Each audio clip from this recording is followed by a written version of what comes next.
Cyber ଓ ସିବିଆଇର ପରିଚୟ ଦେଇ ଦୁଇ ଯୁବକ ଅପହରଣ କରି ଧରାପଡ଼ିଲେ। 4 ଜଣ ଯୁବକ ସହ ଜଣେ ମହିଳା ହୋଇଛନ୍ତି ବନ୍ଧା। ପଶ୍ଚିମବଙ୍ଗ ଯୁବକକୁ ସାଇବର ସିବିଆଇର ପରିଚୟ ଦେଇ କାରରେ ଯୁବକକୁ ଅପହରଣ କରି କାର୍ ଭିତରେ ମାରପିଟ କରିବା ସହ ପରିବାରକୁ 3,50,000 ଟଙ୍କା ନଦେଲେ ମାରିଦେବାର ଦେଇଥିଲେ ଧମକ। ଘଟଣାର ସମ୍ପୃକ୍ତ ଜଣେ ମହିଳା ସହ ଦୁଇ ଯୁବକ ବସ୍ତା ଥାନାରେ ଅଟକ।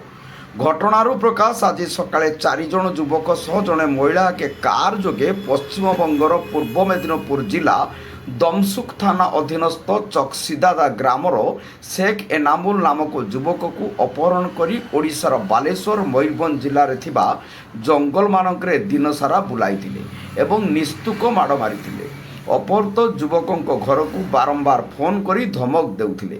ତେବେ ଅପରାହ୍ନ ସମୟରେ ବସ୍ତାର ଗୁଣ୍ଡୁରୁ ସାହି ଅଞ୍ଚଳରେ ରହି ଘରକୁ ଫୋନ୍ କରି 3,50,000 ଟଙ୍କା ମାଗିଥିଲେ ଏବଂ ପରିବାରର ସ୍ତ୍ରୀ ଲୋକମାନଙ୍କୁ ଟଙ୍କା ନେଇ ଆସିବାକୁ କହିଥିଲେ।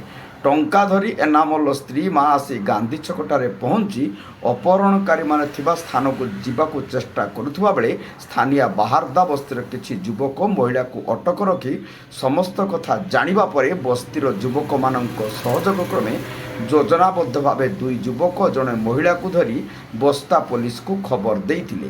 ପୋଲିସ ପହଞ୍ଚି 3 ଜଣଙ୍କୁ ଅଟକ ରଖି ପଚରାଉଚରା କରୁଥିବା ବେଳେ ଅପହୃତ ଯୁବକର ପରିବାର ପକ୍ଷରୁ ଥାନାରେ ଲିଖିତ ଅଭିଯୋଗ କରାଯାଇଛି।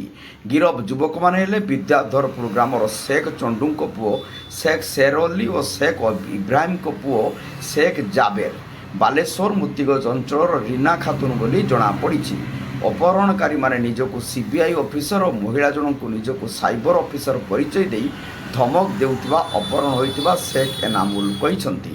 ତେବେ ବସ୍ତା ପୋଲିସ ଅପହରଣକାରୀଙ୍କ ବିରୁଦ୍ଧରେ ପଶ୍ଚିମବଙ୍ଗର ଦମସୁକ ଥାନାରେ ଏତଲା ଦେବାକୁ ପରିବାର ଲୋକଙ୍କୁ କହିଥିବା ଜଣାପଡ଼ିଛି। ବସ୍ତାରୁ ଶିରିଷ ମହାନ୍ତିଙ୍କ ରିପୋର୍ଟ, ଜନତା ଏକ୍ସପ୍ରେସ।